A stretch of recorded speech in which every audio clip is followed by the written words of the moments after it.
Welcome to the 3-Minute Theologian, a theology podcast about what we believe, produced by the family of Waukee Community Church. I'm your host, Gabrielle Llewellyn. This episode was written by Pastor Dave, and today we're discussing what it means to be male and female. The other day, I plopped down on the couch, grabbed the remote, and began surfing for something to watch. As I scrolled through endless options, one particular title grabbed my attention. What is a woman? A few years ago, the answer to that question seemed obvious and didn't require a whole documentary to answer. Though today, many people don't seem to know how to answer that question. So what is a woman? And what is a man? Here are 5 biblical keys to understanding God's design for human gender and the relationships between the sexes. First, God created humans with 2 genders, male and female. Genesis 1:27 says, God created man in his own image, male and female he created them. Gender was God's idea. God has assigned a gender to every human being. And when God finished creating Adam and Eve, he declared that the man and the woman were very good. Second, God created men and women for companionship. These 2 genders were God's solution to a problem. Before creating humanity, God had declared all that he had made to be good. But upon creating Adam, God declared it is not good for the man to be alone. While Adam had his work, the garden, and the animals, there was no one for him, no one with whom he could share all this. So God created woman. Humans are relational, and it is not good for us to be alone. We need community, friends, coworkers, family, and this is a reflection of God's perfect companionship in the Trinity. The third key to understanding God's view of gender is that God created men and women with equal value. A person's gender does not determine their value. God made both men and women in his image, and because his image is equally upon both men and women, neither sex is superior to the other.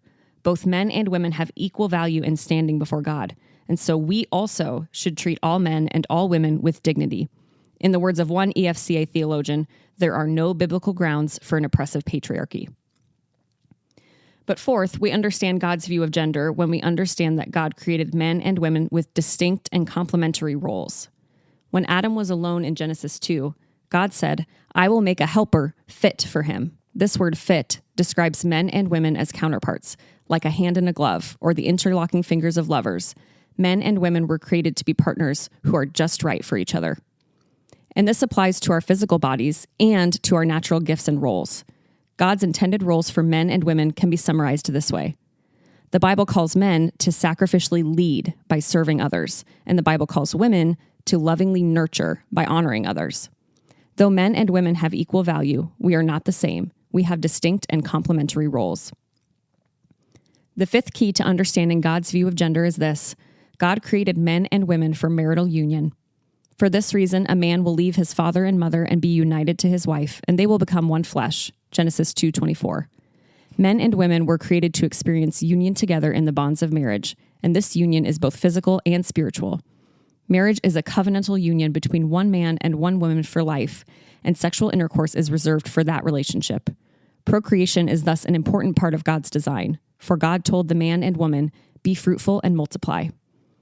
Now, not everyone gets married, and not all couples are able to have children, but no matter what, men and women are to raise up and disciple future generations.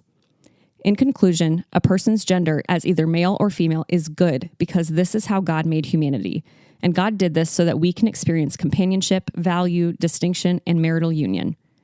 In the next episode, we will have an extended dialogue about the cultural issues surrounding gender and identity, how to find our identity in Christ, and how we are to value others, even when they may have embraced a different view of gender identity.